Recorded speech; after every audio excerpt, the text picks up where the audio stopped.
Good evening, Western Standard viewers, and welcome to Hannaford, a weekly politics show. My guest this week is Premier Danielle Smith. Welcome to the show, Nice to Premier. see you, Nigel. It's great to have you.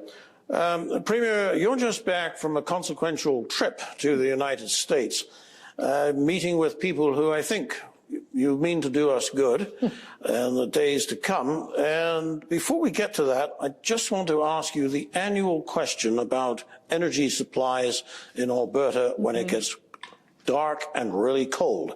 You've just laid off the Genesee coal-fired generating plant, took off quite a large chunk of generating capacity. Are we going to be all right? I am feeling more confident this year than I have in previous years. One of the challenges that we face with our electricity system is that we used to have baseload that was coal, that was very reliable, and then it would be supplemented by gas and wind and solar.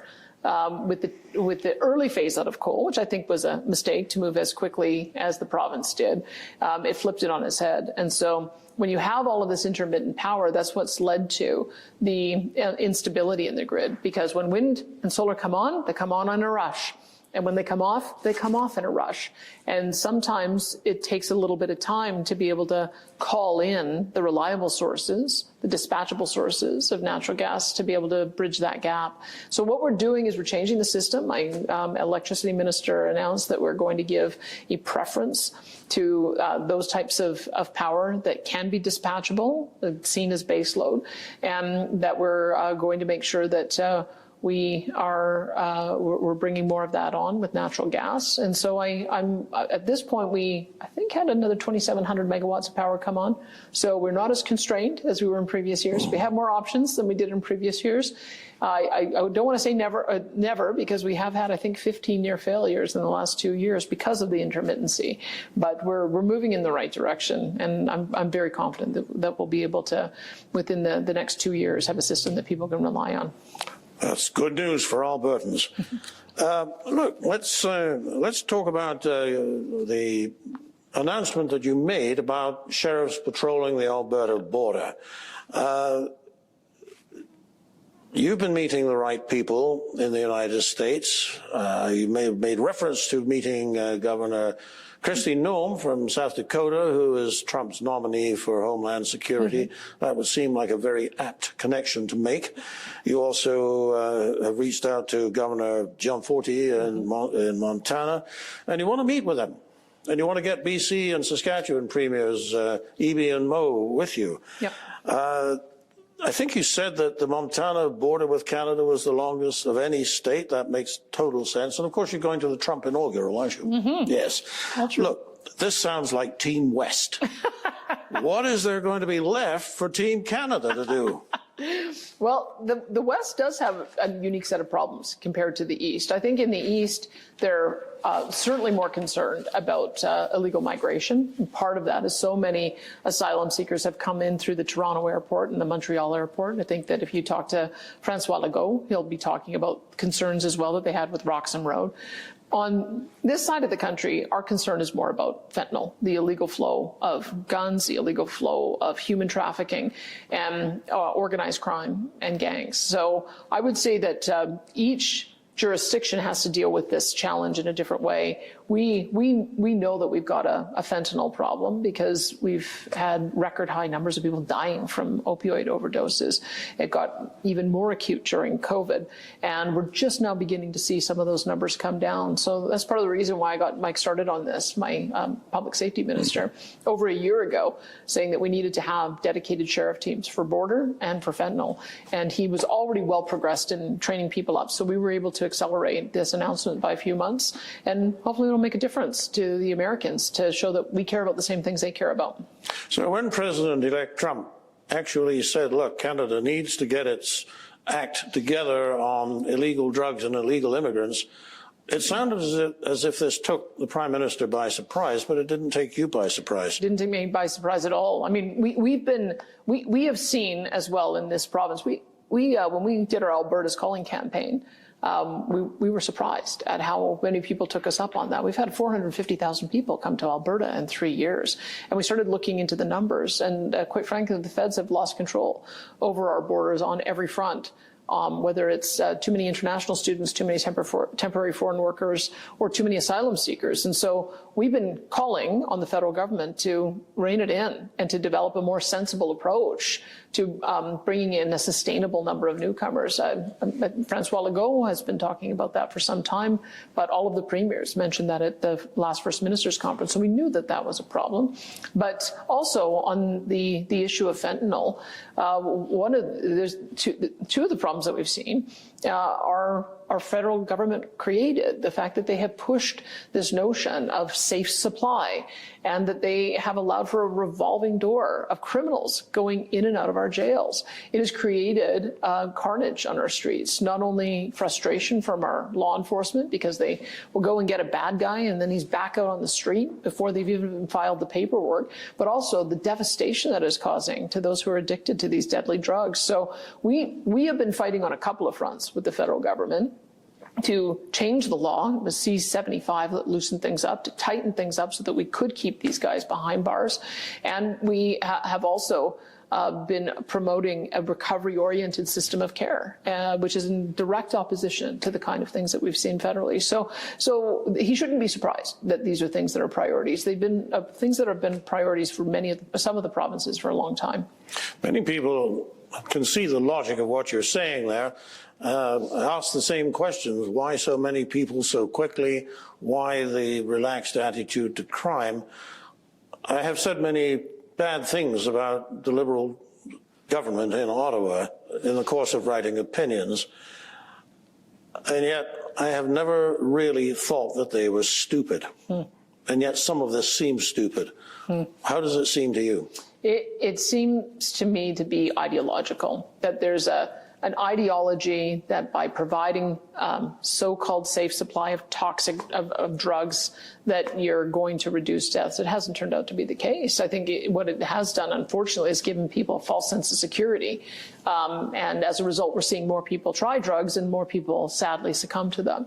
I think that there's this ideology about coddling criminals based on having had terrible circumstances that they grew up in. And, I recognize that we've got to address some of those foundational issues. But if somebody is a violent, dangerous person, you keep them behind bars so that they can't go out again and victimize people. So I think that a lot of it is a misplaced ideology. When things don't work, you got to try something different. So we need a different ideology. And we've got a different ideology here. We believe in we believe that we've got to invest in people, that we can't give up on them, that we've got to approach recovery so that we're dealing with the addiction side of things. But then we've got to shut down some of these fentanyl operations and go after the bad guys. How is the recovery program going, by the way? We don't want to be overconfident because there's a lot of things that we're doing. We're doing a virtual opioid dependency program, so we're giving people Suboxone and Sublocade. We're building recovery communities. We've got therapeutic living units, which gives recovery to inmates while they're in our provincial prisons. And we're reconnecting people back to their communities. But my public safety minister, Mike Ellis, shared with me an amazing statistic that we followed people out of our corrections facilities who'd gone through recovery after a year compared to a previous year where we didn't have that program. And we've seen a 51% decrease in opioid deaths, which is, to me, a real measure of success. These are the kind of things that work, and it gets people on a totally different life track, and that's what we're trying to do. Before we leave the matter of the border, have you talked to Ontario Premier Ford about not obstructing Alberta energy exports? I have let him know loud and clear that Alberta will not be curtailing its oil and gas exports to the United States. We know that the Americans rely on about 4.3 million barrels a day of our product. The Americans as well, they've seen their strategic petroleum reserve decline. They're fighting wars around the world. We would not be seen as a reliable partner in energy if there was any curtailment. And so that is not a tactic that we think would be wise, and it's certainly not something that we're supportive of. Just not on. Is he backing off on it? I hope so, because I think that there are a lot more constructive ways to engage with our American counterparts. What we're doing is demonstrating that we heard loud and clear. The border's an issue. We're dealing with it. And we're also making the case every time I can about the impact that a 25% tariff would have on American consumers. And I would urge my provincial counterparts to do the same, because you can make the same case for electricity. You can make the same case for auto parts, because they go back and forth across the border multiple times. You can make the same thing on food products, on forestry products. Everything that adds a 25% tariff just makes life more expensive for Americans. And I think that that's something that the Americans should know. I bet they're thinking about it. Premier, one of the great political stories of the year is Donald Trump's return to office. But this is 10 years ago. There was a sequence of events that left you in the political wilderness. You know, you famously crossed the floor to join the late Jim Prentice's PC government, and a lot of people hated you for doing that. But now it looks to me like the people who hated you the most now love you the most. So we did pay a price for that, 4 years of the NDP and a weak Alberta government dealing with frankly, a predatory federal government at a time when we needed a strong Alberta government. Had things gone differently and you not made that move, do you think we would be dealing with the same things in the same way? Well, my worry at the time, and it was a bit maybe premature, my worry was that Alberta had changed to a point where it couldn't support two conservative competing parties without seeing a left-wing party come up the middle. And I don't think anybody expected that party was going to be the NDP at that time. But as it turned out in that election, that's exactly what happened. The PCs and the Wild Rose split the vote, and the NDP got 4 years in government. So with the consolidated party, we won one term. It was not an easy win for the second round. So my point has been that we sometimes we're a big, raucous, noisy, opinionated family, and sometimes we disagree, but we shouldn't let that tear us apart. And so I think that is maybe part of the reason why Albertans gave me another chance, and I hope that they stick with it, because I think it's important. I think staying united allows us to be able to address some of these things. But as for where we find ourselves today, there was a trend in the world, and it was a trend towards progressivism and wokeism and ESG and DEI, all of those acronyms. And I think what happened is it just went too far. I think when kids started being targeted, that's when parents said, well, what's going on here? This is too much. And that's when I think some of the questioning began. And so there always is that case, right, where people want to be reasonable, they want to be supportive, but when it goes too far, that's when the pendulum comes back. And I think that's where we find ourselves now. But I think under Premier Notley, there was a weak government facing a very aggressive federal government. In those same years, had you been Premier, how do you think that would have gone?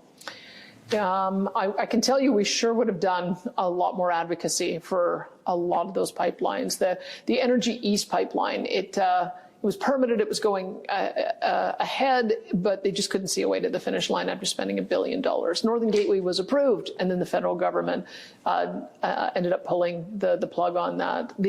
I would say that one of the things that is so frustrating is that the only project left standing after cancellation of Keystone XL was the Trans Mountain Pipeline. And so the only way to get that built was for the federal government to buy it. And it got built at 5 or 6 times the original price. But we can't keep doing that. We've actually got to find a way for the private sector to initiate a project, get the permits, and be able to get it completed, because we know that we're going to need more energy. So I think people can see that my style is to say what I mean what I say, and I will fiercely defend our constitutional jurisdiction to make sure that the federal government does not shut in our resources. I think we could have used a little bit more of that in the past. I believe you may be right. Thank you, Premier Smith.